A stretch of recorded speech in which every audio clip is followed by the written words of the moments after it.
Ce matin 6 août, Dieu nous fait grâce qu'on puisse se retrouver pour pouvoir honorer donc notre drapeau. Il y a 2 jours de cela, avant-hier, 4 août, nous célébrions donc l'anniversaire de l'avènement de la révolution du Burkina Faso, qui a vu donc naître la lutte pour notre indépendance réelle. Le 4 août 1984, le Nord Burkina Faso est né avec le drapeau que nous venons de monter, les armoiries, l'hymne national, tout a été changé.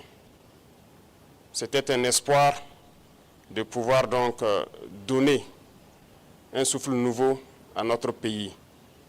C'était bien sûr à la veille du 5 août qui consacre donc la proclamation de l'indépendance qui nous a été donnée donc en 1960.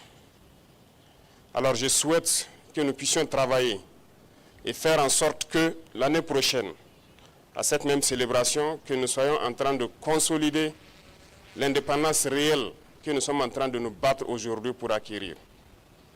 Que chacun s'y mette, parce que l'indépendance ne se donne pas, ça s'arrache.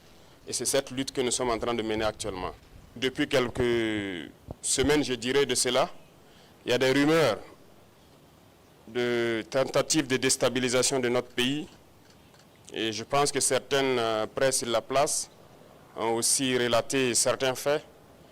Alors, en tant que travailleur de la présidence, c'est un devoir de pouvoir vous donner l'information juste et que vous puissiez aussi informer d'autres personnes en retour.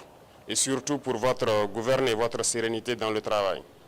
En effet, depuis très longtemps, nous suivons effectivement une cellule dans un pays voisin qui est dirigée par des services de renseignement occidentaux, dirigés principalement contre notre pays. Et les opérations devraient principalement commencer en fin mai. Ça devait consister donc à une guerre de communication intense contre notre pays, ce que vous avez suivi. En plus de cela, il devait y avoir donc une guerre informatique également. Nos systèmes informatiques devraient être attaqués pour créer un blackout. En plus de ça, il y a une guerre économique souple et passive, qui ne dit pas son nom, que nous avons aussi su contenir. Plusieurs projets d'attaque de points sensibles ont été planifiés. L'autre phase, c'était donc des assassinats ciblés qui ont été aussi planifiés. Et ensuite, les attaques de masse devraient avoir lieu donc au sein des FDS, mais surtout des attaques lâches qui devraient avoir lieu dans les villes et qui avaient pour cible principale donc les agents de la veille citoyenne que vous connaissez sous le nom de Waïa. Donc nous avons suivi effectivement le déroulement de leur plan et l'assaut final devrait donc avoir lieu à travers un recrutement, si je peux dire ainsi, d'agents à l'intérieur donc de nos rangs. Donc de la guerre de communication jusqu'à tout ce que j'ai cité, nous avons essayé de contenir la situation. Certaines personnes ont été arrêtées dans cette subversion. Dans les projets d'attaque, environ une dizaine, malheureusement, de personnels FDS qui ont été arrêtés avec des complicités avérées en lien avec les terroristes, qui sont différents de ceux qui sont dans la subversion.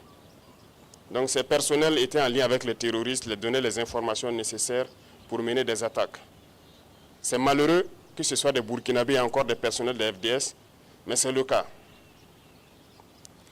En plus de ça, certains médias aussi ont relaté le fait que certains éléments des BIR ont été contactés. C'est vrai. Vous savez que les BIR sont le fer de lance de la lutte que nous menons actuellement. Tous ceux qui ont été approchés nous ont rendu compte et nous suivons la situation. C'est malheureux de vouloir rester à l'extérieur et de manipuler des soldats à l'intérieur pour faire ce que vous voulez. C'est insulter l'intelligence de nos soldats et tout le monde l'a compris. Je pense que ces officiers qui manipulent sont tous à l'extérieur et ils continuent de leur travail depuis l'extérieur. Ce n'est pas honorable pour un officier d'agir ainsi.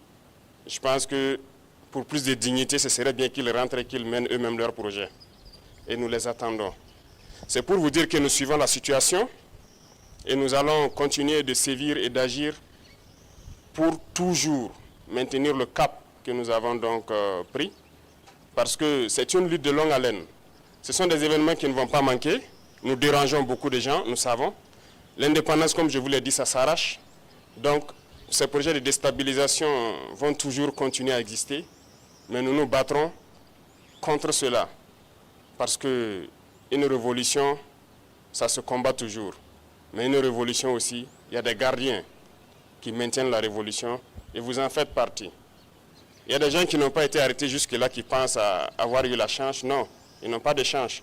Nous les suivons. Donc tous ceux qui sont dans ces projets, c'est les inviter à se départir, parce que nous n'allons pas hésiter un seul instant à agir comme il le faut pour l'intérêt du Burkina Faso. Et j'espère qu'ils nous comprennent et qu'ils nous entendent. Donc voilà l'information que je tenais à vous donner, et que les gens soient sereins. Nous allons continuer d'évoluer. Nous prendrons toutes les mesures nécessaires pour que le Burkina Faso existe et soit comme nous le souhaitons.